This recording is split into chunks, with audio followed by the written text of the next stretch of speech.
Good afternoon, good evening, wherever you are in the world. I'm Barbara Jean, and you're watching the New Thought Media Network and the good news. Happy Friday, everybody. Well, let's just start off with a remarkable story out of California. Wow, the imagination of people and the willingness to support others is so beautiful. Um, what am I saying? Drive-through pantry is serving so many people. So in India, those of all faiths occasionally visit places of worship of the Sikhs to get a taste of, delicious taste of seva, the Sikh principle of selfless service when they give out free dinners to anyone who visits. Nice. In California, Sikh organizers are capturing their culture and using it to help residents of Santa Ana, a large food desert where residents struggle to have routine access to nutritious food. At one of the longest drive-throughs you'll ever see, volunteers, some with turbans and some without, load up the trunks of cars with 2 weeks worth of produce and groceries. No questions asked. The organizers, called the Seva Collective, have already handed out 4 million such parcels, but they're continuing to grow all the time, partnering with farms, businesses, and food banks to distribute as much as possible to those who need it. Our goal is to get fresh food as well as shelf stable food to every family's car or cart who comes through the drive through. Vandana Singh, who co founded Seva Collective alongside Ravan Kohli and Sanand Singh, he goes on to say, we have cars lined up as early as 3 or 4 in the morning. We don't start the drive till 9:30 a.m. So to us as the volunteer team, it tells us that the need is there and we want to do whatever we can. Yay, Sikhs! Go for it. That's beautiful. Makes my heart just joyful thinking about the good things people do, just because they can. All right, so here's a fun story. 3 boys discover 30% of a complete teen Rex skeleton while they're hiking. Teen Rex, who knew? What started as a family hike in North Dakota by 2 young brothers, Justin and Liam Fisher, quickly turned in a once in lifetime discovery that career paleontologists would probably kill for. Along with their dad, Sam Fisher, and their cousin, Caden, they identified the remains. You wash it, can't do a thing with it. No, just kidding. They identified the remains of a juvenile T Rex skeleton of about 30% completeness, including almost the entire right leg structure, a few vertebrae, the lower jaw, and the all important hips and pelvis. It was back in July of 2022 that the teen trio discovered their Cretaceous counterpart in the Badlands. Dad Fisher actually knew the phone number of the Denver Museum of Nature and Science Paleontology curator, Dr. Tyler Lyson. Who has that number on speed dial? Anyway, he had gone to school with him. He said, I didn't know it was a T-Rex because all I had were photos and the knee joint looked like a duckbill, Dr. Lyson told CNN. Later, I started looking at the photos a little more closely, and the way in which the bone was breaking up under sheets indicated it might be a meat-eating dinosaur. He proposed the idea to some of his paleontology friends who concurred that it was probably a duckbill, at which point Lyson relegated the idea of a carnivore to wishful thinking. It wasn't until the following summer that Jess and Liam and Caden were able to take part in retrieving their discovery from the earth, as permission for excavation had to be obtained from the land managers. It was the first day of excavations, and the kids, front and center, that Lyson and his team found the lower jaw full of teeth, shattering the duckbill hypothesis and sending the whole team onto cloud nine.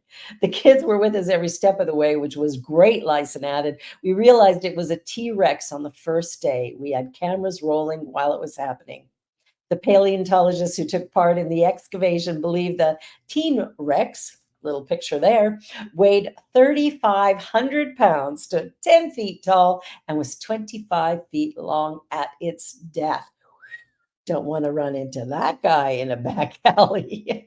What a fun discovery. Those kids will be interested in science now. Well, I'm always amazed by the generosity, the kindness, the beauty of people and how strangers step up even when they don't have to. They just step up because, it's the thing to do. So, two strangers save a family of three in a miracle rescue on the Colorado River. Now, sometimes saving lives is about being in the right place at the right time. Last Thursday, two men from Moab exemplified this when they happened to be on the Colorado River and rescued a family of three from drowning. On June 6th, a 40-year-old man and his two sons, aged 8 and 10, were navigating whitewater upstream from a popular beach near mile marker 6 on Highway 128 when their inflatable kayak flipped. Witnessing the accident from the beach, Gar Lossman immediately sprang into action. He jumped in onto his paddleboard and intercepted the two struggling boys. I ended up seeing the kids floating downstream with one of the kids kind of facing down and struggling. The 10-year-old was wearing a belt pack personal flotation device that had inflated with a CO2 cartridge, flipping him face down in the water. The 8-year-old's PFD was too large, failing to keep his head above water. So everybody pay attention. These flotation devices, they have to be the right ones, the right size. Got that? That's your, good news for Friday night. The 8-year-old's, wasn't keeping his head above water. So Lossman managed to get both boys onto his paddleboard, but was unable to reach their father, who was being swept away by the current. At that critical moment, Daniel Wright was traveling upstream on his jet ski. Grand County search and rescue officials said Wright had inadvertently passed within a few feet of the fallen boater, but didn't notice because the man was almost completely submerged and virtually unnoticeable because of the substantial amount of high water debris. Lossman signaled to Wright, directing him to the father. It was literally a miracle. The guy showed up and started circling. Wright skillfully maneuvered his jet ski and reached the man just as he went underwater again, raising his hand in desperation. Odenthal captured a photo of the dramatic rescue. Wow. Wow, wow, wow. That family got to go home. So as we're going into summer and we're doing a lot of things on the water, please, please, please take the time to make sure you are prepared. That's a beautiful story. I love it. Well, here's the sweetest little kid on the planet, first grader's kind gesture. Well, every school day, Abel Baxley, a compassionate first grader at Bulls Gap Elementary and Middle School, performs a heartwarming act of kindness for his friend and classmate, Natalia Patosa. Born with Angelman syndrome, a condition that affects her ability to walk, Natalia relies on a wheelchair for mobility. To ensure she can navigate safely, Abel voluntarily sweeps the gravel off the sidewalk leading to the playground during recess. I mean, how sweet is that? I do sweep off the gravels and the rocks, Abel proudly said, demonstrating his commitment to make the playground accessible for Natalia. Natalia's mother, April Catherman, expressed her deep gratitude for Abel's efforts. It makes me feel happy and heartfelt to know that he does whatever he can in his heart. He is out there and sweeping the rocks up for her to make sure she gets to and from the playground safely. Now, there's a sweet kid. Now, that kid should grow up to be president. That would be awesome. All right. Well, we've got more stories to come here on the New Thought Media Network, and we're going to come back in just a minute with some more good news. But here's a little word from our sponsors. Don't go away. We'll be right back. People of African Descent New Thought Group proudly presents Celebrating Our Soul, Consciously Creating Change at Unity Village, Thursday, August 1st through Sunday, August 4th. Some of our greatest keynote speakers, some of our finest musicians and vocalists, some of our amazing and experienced panelists, and some of our fabulous masterclass presenters will be there for you at Celebrating Our Soul, Consciously Creating Change at Unity Village this summer. Regular registration ends June 30th, so don't delay. Register today at padntg.com. Sponsorship opportunities are available at padntg.com. Volunteer opportunities are available at padntg.com. Go there now, padntg.com. See you there.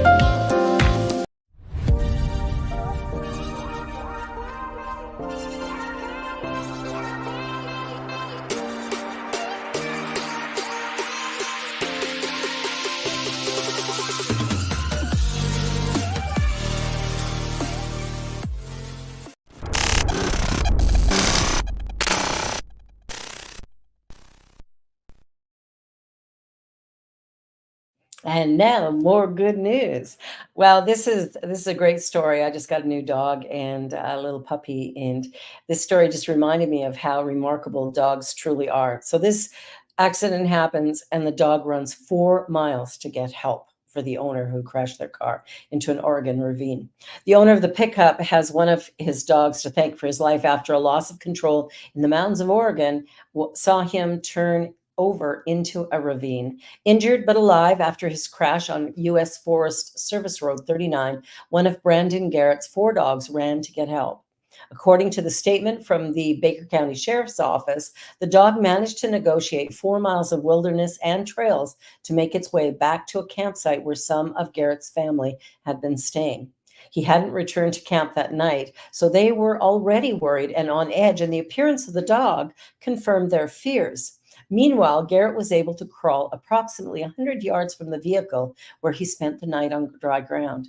The rest of the party continued to search for him, and family members located his vehicle on the morning of June 3rd, calling emergency services at that time. Members of the Baker County Search and Rescue Ropes team set up their rescue equipment and began the difficult task of reaching Garrett. With help from the Forest Service's chainsaws, which cleared their path to him, they loaded and secured him in a rescue basket. He was connected to a highline rope system and pulled across the ravine, where he was transferred to medical personnel, who in turn transported him to the Life Flight helicopter for airlift to a regional hospital. His three other dogs were all unharmed. With all their experience performing rescues and searches in the mountains, the rescue service members said that without Garrett's dog, there was a very good chance he would never have been found. Wow. Thank you, puppies. Everybody go get a dog. No, just kidding. Just kidding, just kidding. Well, here's a sweet story. Reminds me a little bit of my honeymoon when my husband and I were in Arizona and having breakfast and just at a Denny's or something, I think. And an elderly couple was sitting across from us, and they ordered their meal, which was the standard, here's what you get with this. And the woman also wanted hash browns. And they told her, no, that doesn't come with this order. They wouldn't give it to her. So my husband and I bought her hash browns and sent it over. A little thing, but really did make her day. She was convinced at that point that Canadians are great. Yes, go Canada. All right, here's some good news from Ontario, Canada, where I live. A Good Samaritan recently brightened the day of a group of seniors on an outing to a local restaurant by leaving $100 with the wait staff to help cover their bill. How sweet is that? Last week, a small group of residents from Extended Care Mapleview, accompanied by Recreation Department staff and family members, went on their weekly excursion, said Victoria Grandinetti, activity aide at the long-term care home. These outings are a chance for residents to engage with the community. These trips often include visits to the mall or local restaurants. And on this particular day, the group took the Parabus to have lunch at the Husky House restaurant on Trunk Road. The seniors, most of them are on fixed incomes, usually pay for their meals themselves or have, costs covered by a family member. However, this outing took an unexpected turn when it came time to pay. When we asked for our bill, the waitress, oh, it makes me emotional. The waitress informed us that a gentleman who had been sitting nearby left $100 to contribute toward the residents' meals. The waitress was delighted to share the news, and of course, the residents were thrilled. The anonymous donation significantly reduced the cost of the outing for the residents. It was incredibly respectful and kind. We just want to express our heartfelt thanks. I'll tell you, we watch the news sometimes and all we hear is about how bad people are. Well, I want to tell you, most people are fabulous. So, just so you know. All right, West Virginia boy celebrates perfect attendance from kindergarten through high school graduation. Hello. I didn't know that was possible. Well, a young man in West Virginia made it into the local paper when news came out that he had graduated from high school with a perfect kindergarten to grade 12 attendance record. Wow. Wyatt Chestnut graduated from Riverside High School this year with an attendance that read 100% and a GPA that read 4.2, both of which he credits to his parents and their encouragement. Chestnut said that most people don't believe him, but the school district provided him with a certificate in recognition of his accomplishment, which he happily uses to shut down any arguments. Anything you do for 18 years in a row is pretty hard to do, but I never missed a day. A lot of trips I missed out on, a lot of 6 days. I just rested my head on the desk instead of in bed. He added, noting that thanks to what he believes to be a strong immune system, there weren't many of those. Way to go. I'll tell you, that's pretty impressive. Nicely done. This is one of the sweetest stories. I had no idea, but I actually saw it on the news last night as well. Elephants are the first non-humans, animals now known to call each other by name. Yeah. In a study as amazing it is probably unsurprising, a team of biologists and researchers using machine learning tools discovered that elephants call each other by names. For an animal that is known to perform deeply social acts like grieving, raising children collectively, and communicating across miles of countryside using complex low frequency vocalizations, the use of names seemed to be unnatural for their societies. But being able to know an elephant's name in elephantese, I guess that's their language, eh? Elephantese, offers the potential to dramatically reduce human elephant conflict. The study was conducted at Colorado State University and was organized around simple observations that the matriarch of an elephant herd the researchers were following in Kenya would use a call that brought all the elephants together around her. However, sometimes a perfectly similar call would draw only a single elephant out of the group. To investigate if this had something to do with the naming custom, the scientists from CSU Save the Elephants and Elephant Voices used machine learning to analyze and group vocalizations into those they suspected were meant for multiple members of the herd and those meant for an individual. When the researchers played recorded calls, elephants responded affirmatively to calls that were addressed to them by calling back or approaching the speaker. Calls meant for other elephants received less of a reaction. In animal vocoethnology, using a name is considered an arbitrary communication. Um, wow. So that means that the sound that these elephants are making is really powerful. Like, who knew? I I'm a little surprised by this. If all we could do was make noises that sound like what we were talking about, it would vastly limit our ability to communicate. What arbitrary means in this case is that a sound made when a name is called could be absolutely anything. It's just something to be assigned to a thing or a person and is believed to indicate through abstraction a sign of higher intelligence. In the evolutionary past of both humans and elephants, complex social frameworks demanded precision communication. It's probably a case where we have similar pressures, largely from complex social interactions. That's one of the exciting things about this study. It gives us some insight into possible drivers of why we evolved these abilities. A research scientist at CSU's Walter Scott Junior College of Engineering is also excited about the findings because they present an opportunity to understand what kinds of acoustic features are used in elephant communication as descriptors of herd members. Woo, you go, elephant. I'll tell you, these guys are smart. They're beautiful too. Okay, we're going to watch a little video here because this is like the best video ever.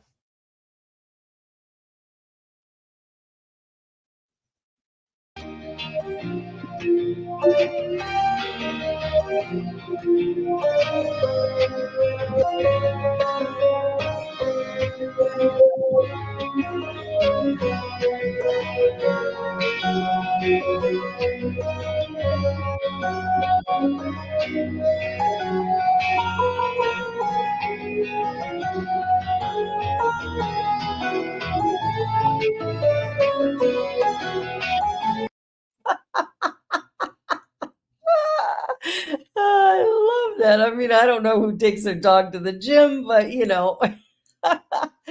Oh, and it's not AI. Apparently, this Seattle dog is simply athletic and into sports.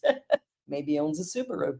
This amazing video captures 3-year-old Duma copying her owner, Dr. Evan Strahl, working out in an LA fitness gym in Seattle, Washington.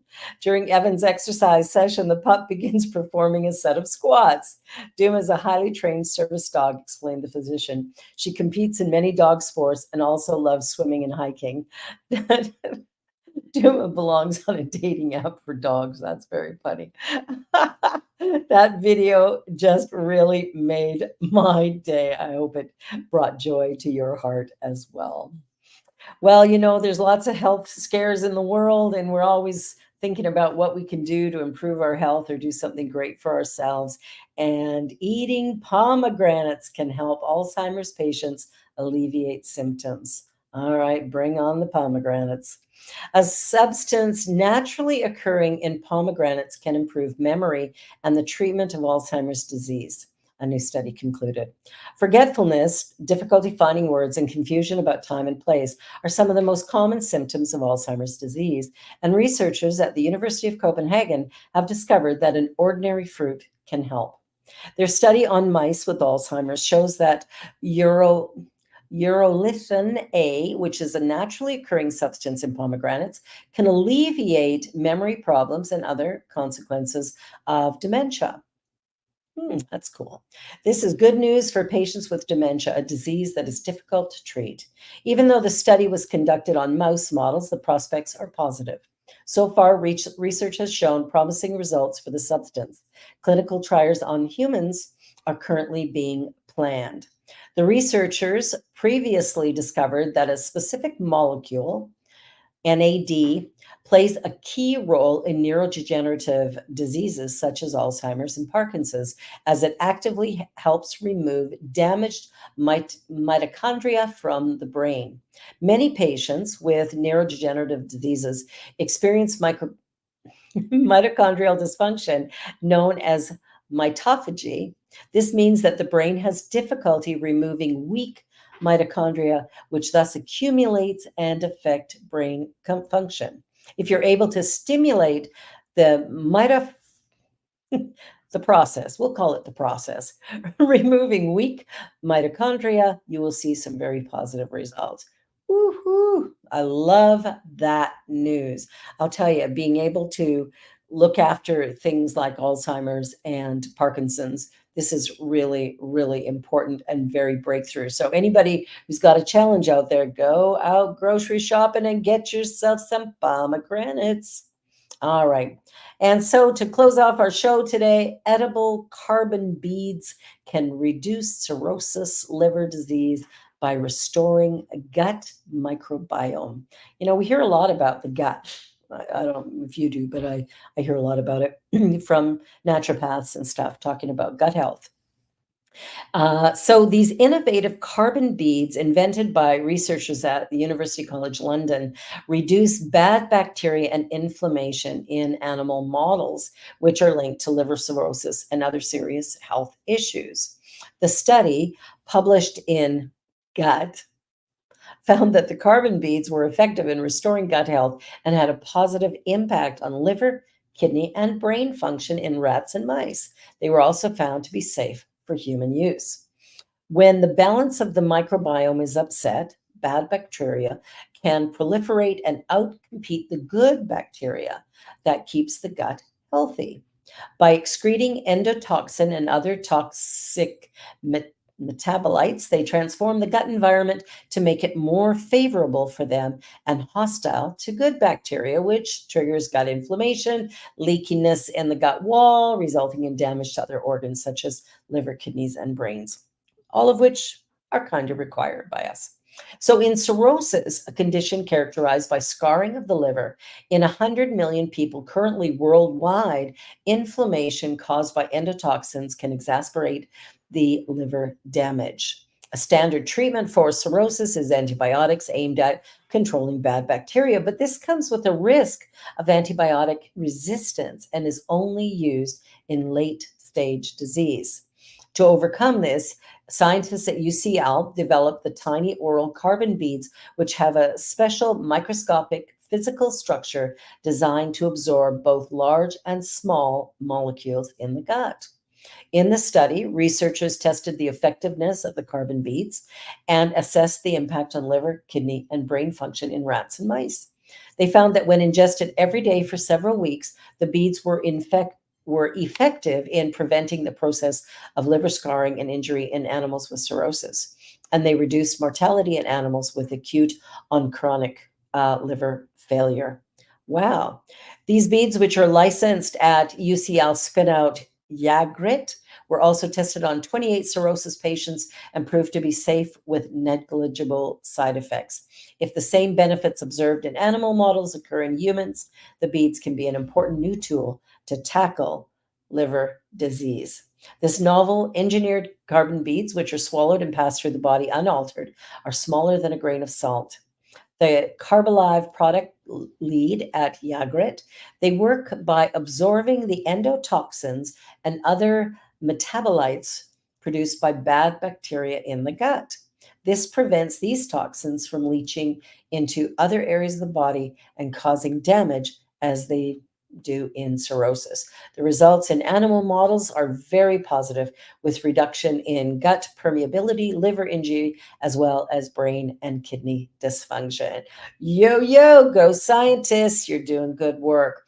Well, here on the New Thought Media Network, we're here to provide good, positive, uplifting stories to provide you with ongoing news and entertainment, prayers and positivity. Everything we do here is about making life marvelous and helping you to understand how remarkable, precious, and fabulous you truly are, unique and special in every way.